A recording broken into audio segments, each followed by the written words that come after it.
Hello everyone! In today's video I'm going to be talking about the best color profile setting that you should be using for all of your print-on-demand designs. Hi, thought I'd introduce myself just in case you're new here. My name is Katie, and on my channel I talk about my own print-on-demand journey so that I can share all the tips and tricks that I am learning with you to make your print-on-demand journey just a little bit easier. Alright, without any further ado, let's dive right on into the video. So, as hopefully most of you are aware, when you create a design on different types of design programs like Photoshop or Illustrator, InDesign, or even an app like Procreate, when you set up the canvas that you're going to use, you have the option of different color profile settings. The two most popular ones that people generally use are Rgb and Cmyk. Now these two have a really big important difference between them, which determines which one of these two that you should be using. And by you, I'm including myself as well.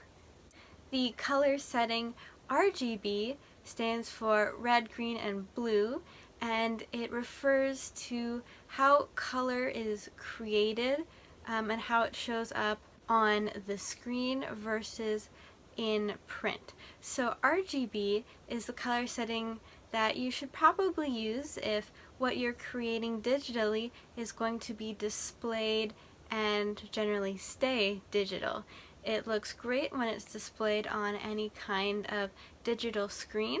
However, the problem is it might not always be the best if you're going to be printing out that design specifically. On the other hand, Cmyk is a different color setting.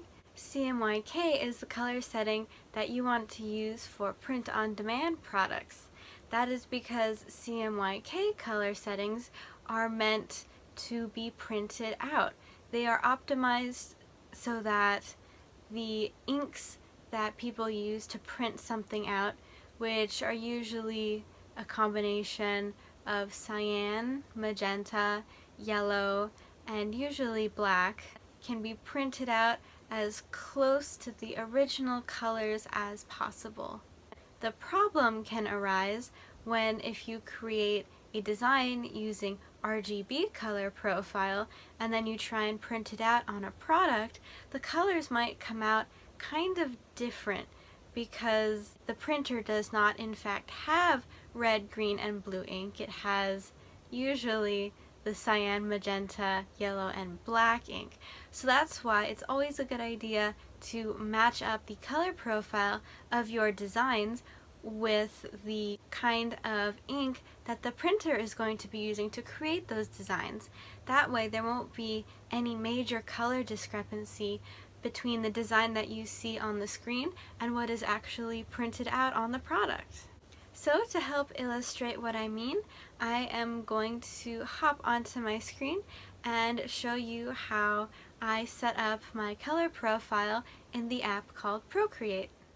Alright, here we are inside my screen and inside the app called Procreate.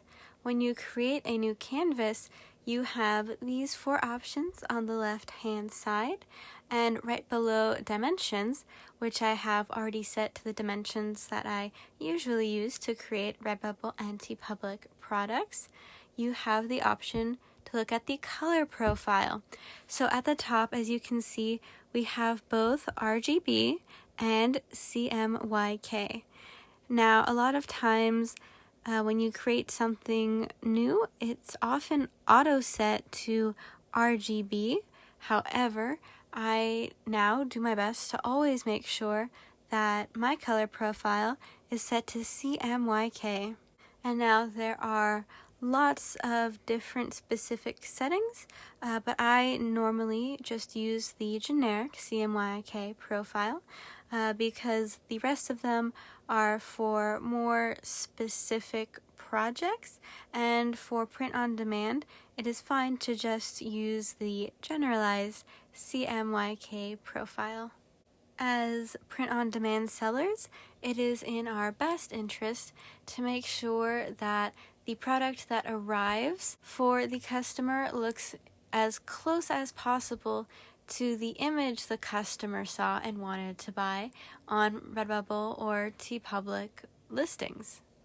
If there's a massive color discrepancy, then the chances that that specific customer will want to buy from us specifically, or maybe even the website like Redbubble in general, might go down quite a bit. So it's better to just take the extra step to use CMYK to ensure that our designs look as close as possible on the screen as they do to the actual physical product that the customer will receive. So that is my reasoning for why it is a good idea to do your best to make sure you always use the CMYK color profile setting. Thank you so much for watching. I hope you enjoyed the video, and if you did, please don't forget to smash the like button and subscribe for more content just like this. Alright, I will see you in the next one!